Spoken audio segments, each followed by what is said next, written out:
Clive Staples Lewis, better known as C.S. Lewis, was born into a book-filled home in Belfast, Ireland, on November 29, 1898. He passed away on a historically significant day, November 22, 1963, coinciding with the assassination of President John F. Kennedy. Lewis grew up with his older brother Warren, with whom he shared a lifelong friendship. From an early age, Lewis was surrounded by literature, with books stacked in nearly every room of his house. This environment fueled his vivid imagination, leading him to spend his childhood days immersed in reading and creating fantastical stories. These early experiences of conjuring up worlds inhabited by dressed animals and knights in armor notably influenced his first novel, Boxen, which he penned at the tender age of 12. This foundation in storytelling and love for the imaginative would later define his celebrated works in literature. The early death of C.S. Lewis's mother when he was just 9 years old marked a profound turning point in his life. In his autobiography, Surprised by Joy, Lewis poignantly reflects on the profound impact of her passing, stating, "With my mother's death, all settled happiness disappeared from my life. There was to be much fun, many pleasures, many stabs of joy, but no more of the old security. It was sea and islands now. The great continent had sunk like Atlantis. This event not only robbed him of his mother, but also, effectively, his father." In a state of grief, Albert Lewis distanced himself from his sons, deciding to send them to boarding school. This decision, as Warren Lewis lamented, was catastrophically misguided, entrusting them to a school run by a headmaster who was later declared insane. Warren bitterly remarked on their father's choice, indicating it as an example of his uncanny flair for making the wrong decision. This traumatic period in Lewis's childhood, characterized by loss and the unsettling experience at the boarding school, would deeply influence his personal and literary development. During his challenging childhood, C.S. Lewis endeavored to engage deeply with his religious beliefs, a journey marked by diligence but also internal conflict. He practiced nightly prayers, a ritual that became a source of distress rather than solace due to his introspective scrutiny. Lewis was haunted by a false conscience, a term he used to describe his obsessive concern over the sincerity of his prayers. He was taught that merely reciting prayers was insufficient. One must also contemplate their meaning. This led to a cycle of repetition, as he would question the authenticity of his focus during prayer, often concluding that he hadn't been fully present in thought. As a result, he would pray again, hoping to correct this perceived oversight, but to no avail. This practice spiraled into a cause of insomnia and intense nightly agony. Lewis himself reflected on this period, noting that continuing down this path might have driven him to madness. This experience underscores the complexity of Lewis's early spiritual life, revealing a profound struggle with faith and the pressures of religious conformity. Don't forget to subscribe to the channel and hit that like button. It really helps us keep bringing quality content to you. At the age of 16, C.S. Lewis's educational journey took a pivotal turn when he was placed under the tutelage of W.T. Kirkpatrick, affectionately known as Kirk, or the Great Knock. Kirkpatrick, a formidable intellect and educator, profoundly influenced Lewis's analytical and expressive abilities. Their initial encounter vividly illustrates Kirk's rigorous pedagogical method. Upon Lewis's casual observation about the wildness of Surrey's landscape, Kirk challenged him to define wildness and justify his expectations, revealing Lewis's use of the term as vague and unfounded. This meticulous scrutiny of thought and language set the tone for Lewis's entire tutelage under Kirk, instilling in him a foundational discipline in thinking, writing, and speaking with precision and logic. Kirkpatrick's influence extended beyond mere academic instruction. He shaped Lewis's approach to critical thinking and expression, qualities that would become hallmarks of Lewis's literary and academic career. Lewis's time with Kirk not only honed his skills, but also imbued in him a profound respect and gratitude for his mentor. attributes that Lewis acknowledged throughout his life. The clarity and rigor Lewis developed under Kirkpatrick's guidance were evident in his meticulously crafted arguments for faith, his precise use of language, and his effective teaching style. Even after Kirkpatrick's death, his intellectual legacy continued to resonate with Lewis, influencing his writing as though Kirk's discerning eye were perennially overseeing his work. This mentorship was instrumental in developing Lewis's distinctive voice, one that would come to be revered in both literary and scholarly circles. C.S. Lewis's journey from atheism to a deeply held Christian faith was influenced by a constellation of experiences, pivotal among them being his encounter with George MacDonald's Phantasts. This moment marked a significant turning point for Lewis. Upon reading MacDonald's work, he experienced what he initially described as a bright shadow that later, upon reflection, he understood to be holiness. This encounter with MacDonald's literature introduced a transcendent quality to Lewis's life, sparking a profound transformation in his spiritual outlook. Lewis's metaphor of his imagination being baptized vividly captures the immediate impact of phantasts on his psyche, suggesting a spiritual awakening or initiation that was deeply personal and imaginative in nature. However, he candidly acknowledges that this initial transformation of his imagination was but the first step in a more extended process of conversion. The phrase, "the rest of me, not unnaturally, took longer," underscores the complexity and gradual nature of his journey to faith, highlighting the distinction between an instantaneous awakening of the imagination and the slower, more deliberate conversion of one's entire being. This moment of epiphany through literature underscores the significant role that art and imagination played in Lewis's spiritual development, serving as a conduit for encountering the divine and catalyzing his eventual embrace of Christian faith. Lewis's path to Christianity was not merely intellectual, but was deeply intertwined with the aesthetic and imaginative aspects of his being, illustrating the multifaceted nature of spiritual conversion. C.S. Lewis's shift from atheism to a robust Christian faith was also significantly influenced by his confrontation with and subsequent rejection of chronological snobbery, a concept he critically examined alongside his friend Owen Barfield. Chronological snobbery, as Lewis defined, is the predisposition to dismiss the thoughts, beliefs, and works of previous eras simply because they are older, favoring the contemporary intellectual climate without critical examination. This uncritical acceptance assumes that modern ideas are superior merely because they are current, neglecting the fact that each era, including the present, harbors its own set of misconceptions and limitations.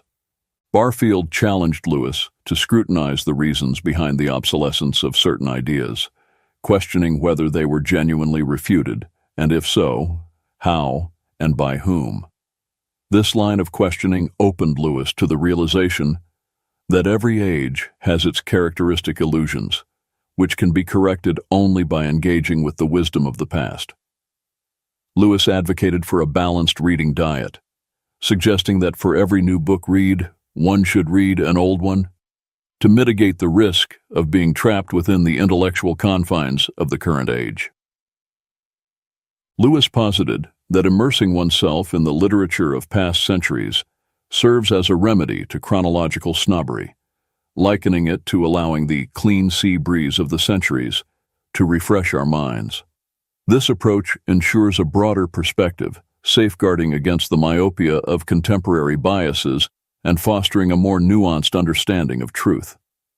Lewis's advocacy for engaging with ancient texts was not merely an academic exercise, but a transformative practice that informed his spiritual journey and intellectual development, challenging the prevailing assumptions of his time and enriching his faith. C.S. Lewis's journey to faith was marked by a meticulous dismantling of his objections against Christianity, facilitated by both an awakening of his imagination and the satisfaction of his logical inquiries. His conversion experience was characterized by an intense internal struggle, vividly described as feeling the steady, unrelenting approach of him whom I so earnestly desired not to meet.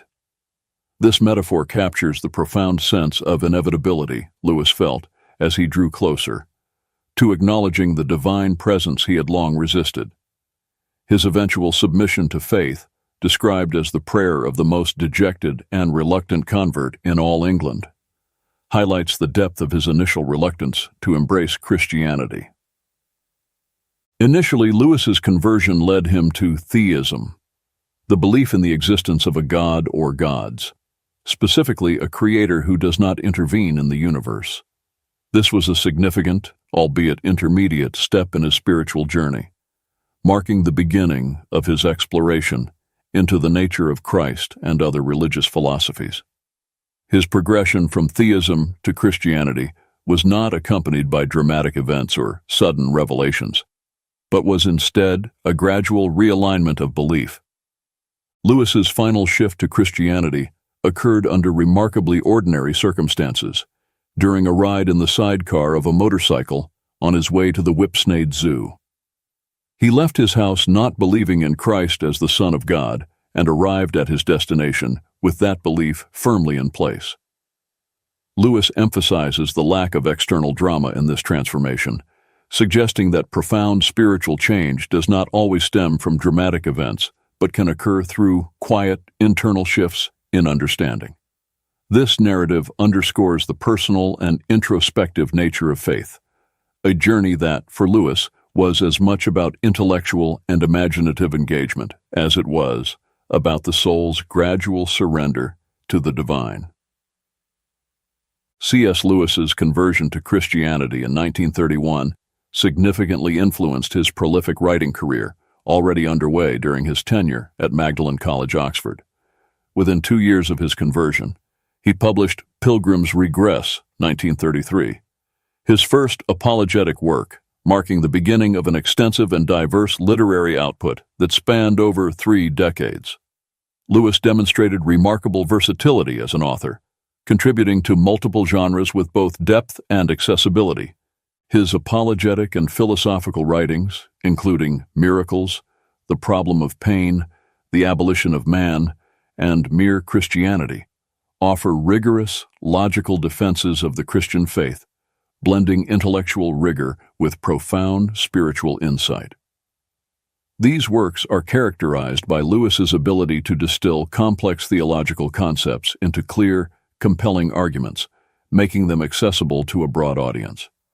In addition to his apologetic works, Lewis explored the Christian faith through imaginative literature.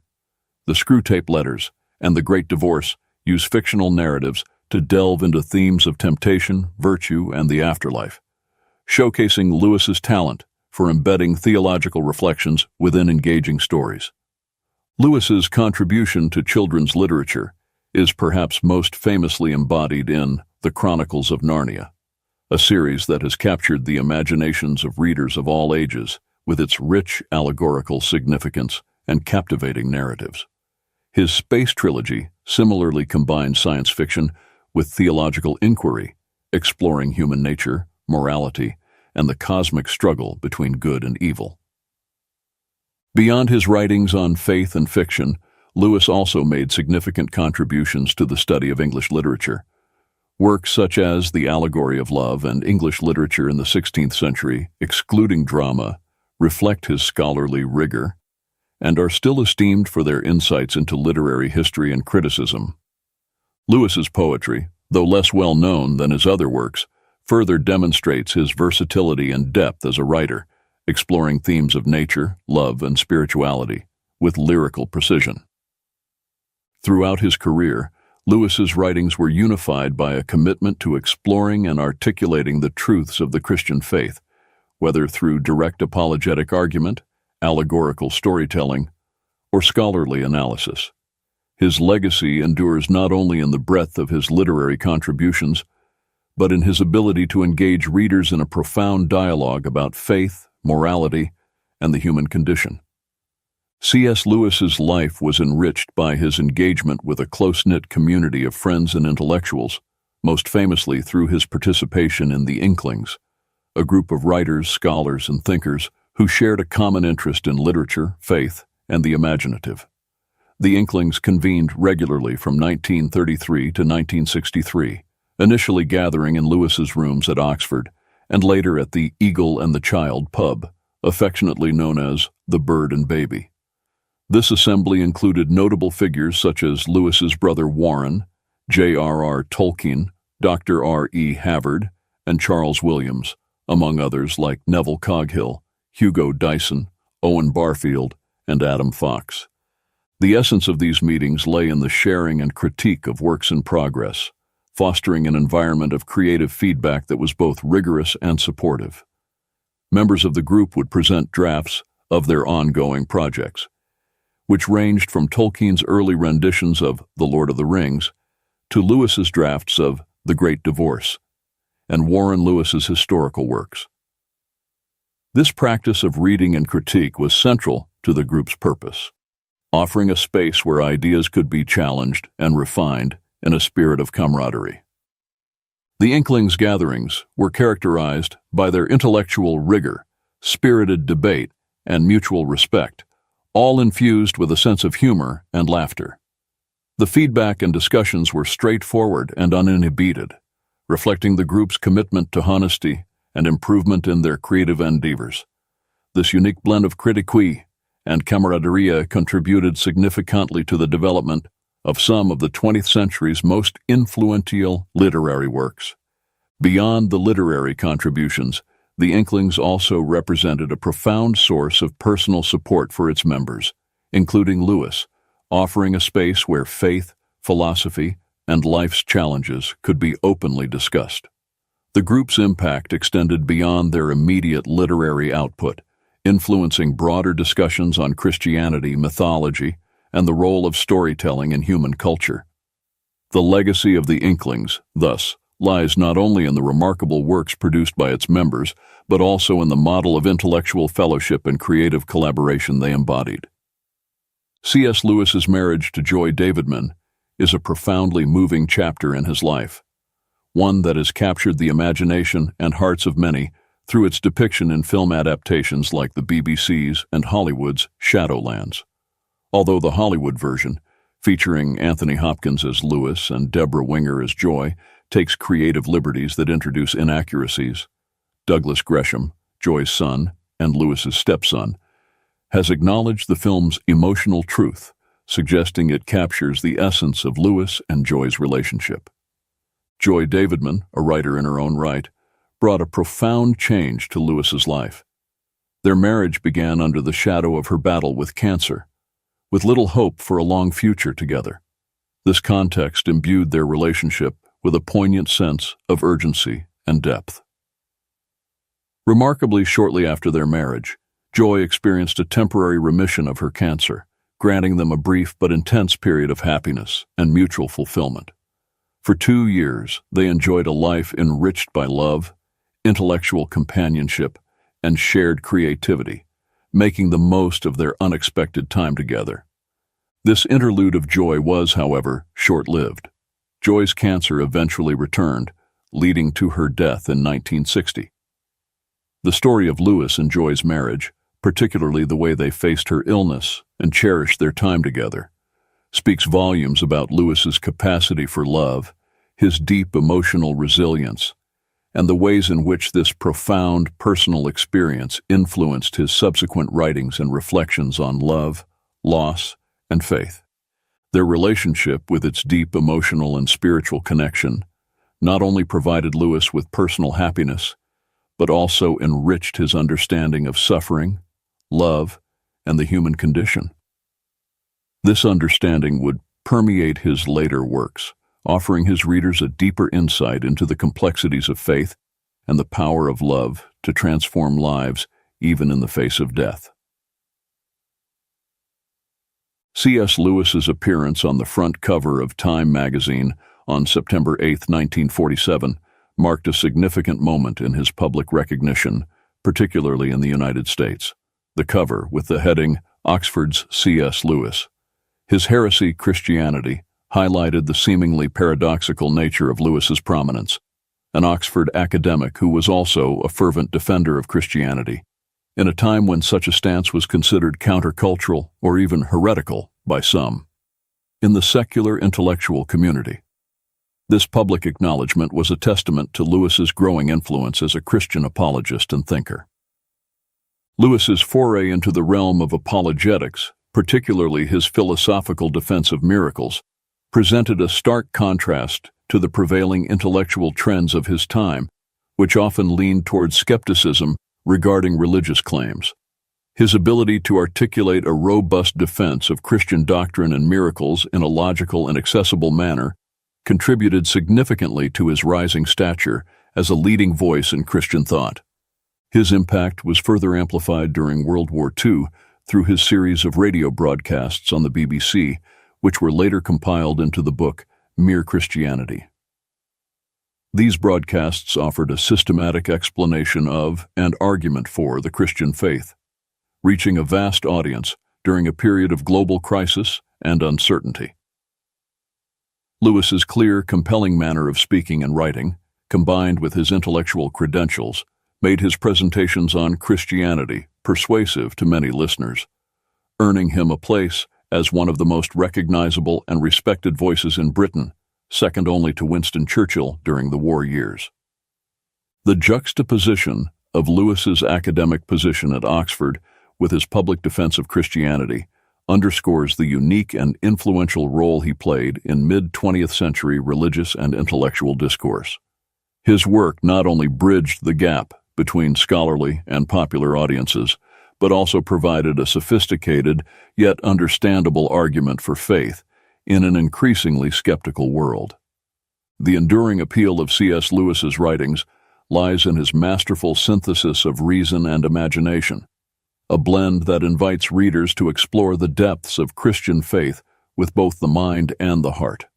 Lewis's assertion that Christianity, if false, is of no importance, and if true, of infinite importance, encapsulates the crux of his apologetic approach. He challenges readers to consider the weight of Christianity's claims, positing that such claims demand a response of either total acceptance or outright rejection, with no middle ground for indifference. Lewis's analogy of believing in Christianity as one believes in the sunrise is particularly illuminating. He suggests that faith in Christianity, much like the belief in the sunrise, is not based solely on direct observation, but also on the way it illuminates and makes sense of the world around us. This perspective underscores the comprehensive explanatory power of Christian doctrine, which, according to Lewis, offers a coherent framework for understanding reality, morality, and human experience. Throughout his body of work, Lewis navigates the realms of reason and imagination with equal prowess. His philosophical and apologetic writings engage the intellect, presenting logical arguments for the truth of Christianity, while his fictional works, such as The Chronicles of Narnia and the Space Trilogy, enchant the imagination, embedding theological themes within captivating narratives. Lewis's ability to speak to both the intellect and the imagination is a testament to his conviction that faith and reason are not antagonistic, but complementary. His writings invite readers to a holistic engagement with Christianity, encouraging them to see it not merely as a set of doctrinal statements, but as a truth that shapes one's entire understanding of the world. This approach has made Lewis's works not only accessible, but deeply resonant with a wide audience, ensuring their relevance and impact long after their publication.